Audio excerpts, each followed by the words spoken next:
should point out that it's not actually 66%. It's 66.666666666666666. It'll be up to you to give the appropriate food to the appropriate character that is like matching the food from the franchise to the character that it would belong to. Great. Whoever can get the most correctly matched up will get the point. All right, let's flip those over. Look who we got here. Look at these. Look at these fun folks.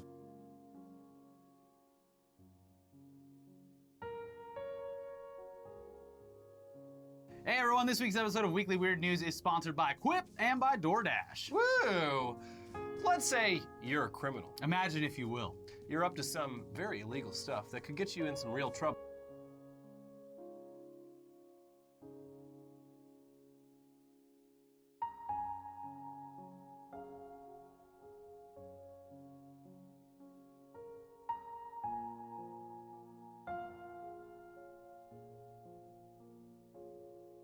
Uh-oh, looks like YouTube's under federal investigation because they can't deal with the constant and growing problem of kids on their platform and how they deal with the fact that kids are on their platform. A big oopsie. Yeah, this news of the existence of this federal investigation was recently brought to light, but it's apparently been active since 2015, well before all of the high-profile cases of YouTube failing to protect children in the wake of scandals like Violent Peppa Pig, Daddy05, ElsaGate, and more. And the problem continues to grow because, as we all know, people continue to have kids despite the fact that the world is burning. You were warned. Yeah. Actually, at this point, it's like, who cares what the kids watch? They're all gonna perish in the Let the kids have fun. in all of the natural disasters that are caused by all of our doing. Now, according to a recent report from the Washington Post, quote, the US government is in the late stages of an investigation into YouTube for its handling of children's videos, according to 4 people familiar with the matter. A probe that threatens the company with a potential fine and already has prompted the tech giant to reevaluate some of its business practices. The article continues saying that, quote, this investigation was launched after numerous complaints from consumer groups and privacy advocates. The complaints contended that YouTube, which is owned by Google, failed to protect kids who used the streaming video service and improperly collected their data, which we've spoken about recently is a big no-no because of COPPA, which is the act that was enabled in the mid-90s or late 90s to protect kids online. Seems to be that YouTube just didn't care. So it looks like this whole thing touches on a wide variety of problems on the platform that range from videos targeted at minors that are essentially advertisements. Those videos could range anywhere from toy unboxing videos to vloggers like Jake Paul, who base entire videos around selling merch to kids. Additionally, this also includes videos meant to corrupt children's still developing innocent young minds, like all that weird ElsaGate stuff, as well as the fact that it's pretty damn easy for kids to figure out how to switch off the YouTube Kids app and just dive right into regular YouTube, where some content that's still geared towards kids but isn't featured in the separate kids section lives. It's like when we were kids and you'd go down to the bottom of the dial on the cable box. That's where all the good stuff was. If you squint hard enough. Why would my child go off the Disney Channel? Yeah. I clearly put him on that. It's weird how he works an iPad at this point in time. Yeah, it's weird how entire generations who grow up doing these things don't remember that when they have their own kids. Yeah. Anyways, by being able to go to a different app or by parents showing kids content that isn't exclusively on the YouTube Kids app, it also exposes them to essentially anything else that's on the platform, since there's essentially no filter that can be properly utilized and monitored that would dissuade them from falling down any number of algorithmic rabbit holes, which could then lead them to finding some pretty disturbing content that's obviously not meant for kids. Mommy, I want to see the new Ben Shapiro Destroys SJWs compilation. Mom, have you seen this Bud Dwyer video? Oh my God. Is that on YouTube? Yes. Really? So what is YouTube going to do about all this, and what's the result going to be for anyone else on the platform? Well, according to the Wall Street Journal, YouTube has had internal discussions about just moving all children's content off of the main service and strictly into the YouTube Kids app, which sounds like a good idea, face value. But at this point, can anyone really trust an algorithm to correctly identify what is or isn't acceptable for that app? No. The answer is no. And if they accidentally misidentified something, cleared it for the separate app, and then the video turned out to be something that's clearly not meant for kids, they would, you assume, be in even worse trouble because, as we've said before, we all have to assume that a lot of parents just see YouTube Kids and assume that it's safe. YouTube Kids. Clearly, this is a curated, heavily monitored somehow free app for my child that I spend no money on, and yet all of this work is provided to me. Here you go. Here's your iPad. Now, on the other side of the coin is the constantly looming question of inadvertent censorship here on this platform. If you have a video that's been watched by children through no fault of your own other than hosting it on this site, could your video be taken down because of it? No. There's already a button you can click when you upload a video that signals that the video contains children, but we have to wonder if at some point YouTube will focus more heavily on age-restricting videos, and then how aggressively they'll do that, and also what penalties there will be for channels that the algorithm decides are not as safe as they claim to be. Yeah. Currently, users have the ability to age-restrict videos, which only allows people 18 and over to view them because the videos contain stuff like violence, sexual content, and illegal activities. You do that by clicking a little box. Yeah. By doing that, though, you also give up the ability to monetize that video. Yeah, so mainly- hasn't really caught on much. Yeah, exactly. And the main thing this is for is, if a music video contains nudity, but it's art, and Yeah. it's basically just promotion for the artist. They don't want to or make money off of it. They Right. just want the exposure. Or it's a movie trailer that features ultra-violent stuff, like a horror movie trailer. They understand that they're not going to get monetized correctly, but they need to get it out there for marketing. There needs to be a teen-friendly button. This video is totally okay for teens. Sup, fellow teens? Now, the worry, of course, would be that YouTube is either gonna broaden that restriction by including stuff like just controversial topics or foul fucking language, or by instituting different age ranges similar to TV ratings, which would force advertisers to choose where their ads appear. Historically, they're gonna just simply ignore anyone's channel that isn't in line with something that you'd see on Disney Channel or Nickelodeon. Now, why take the risk if you're Yeah, advertising? exactly.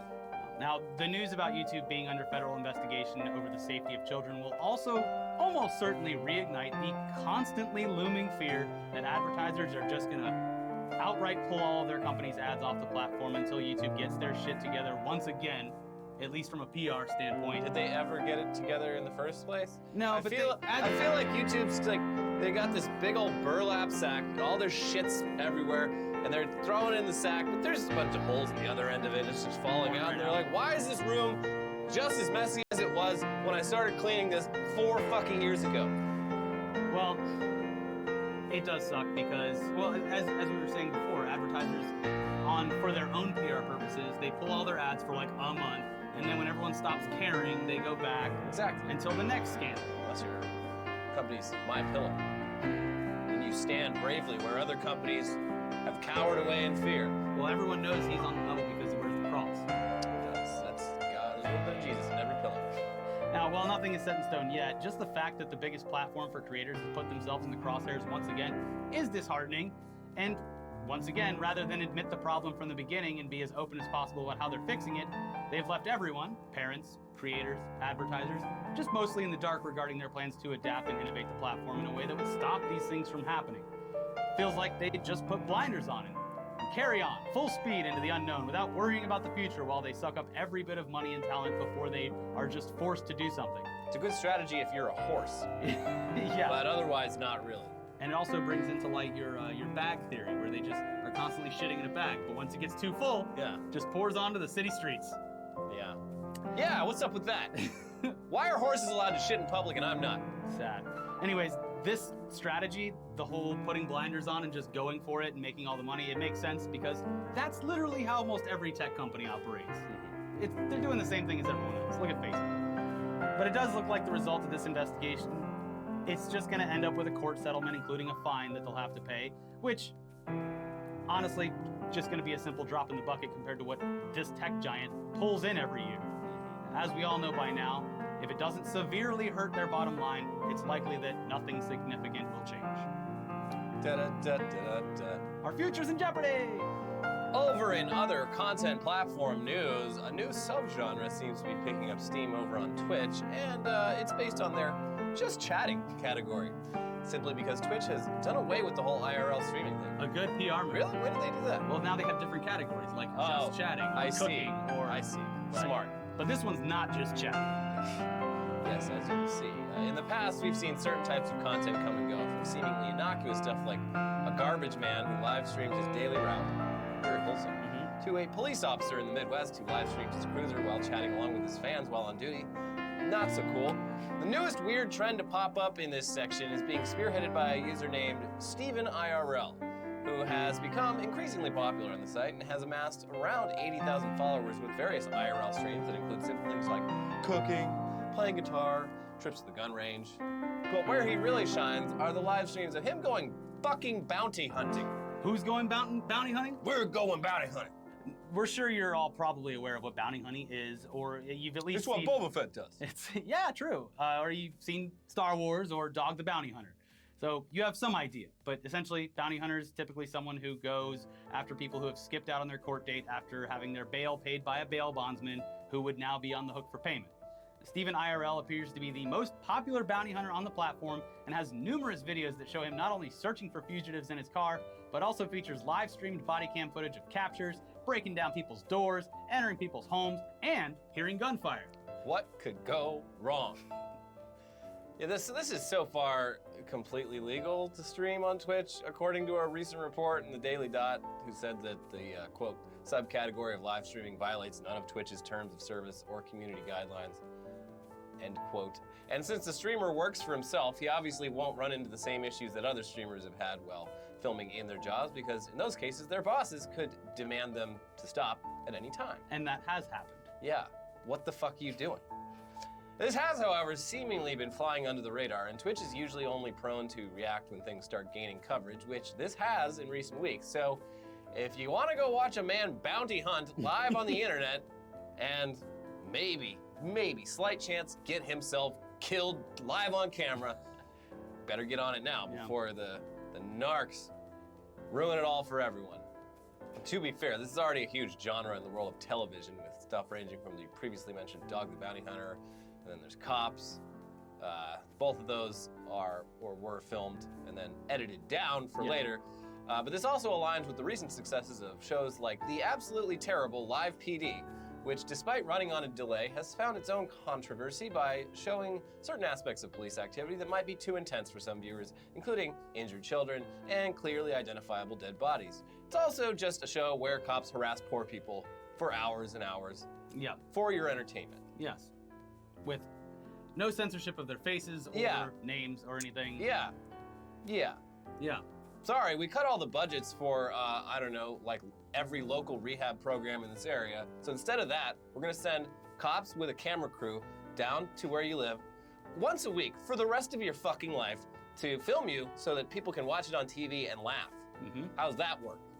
And the executive producer, one of the kids from Stranger Things.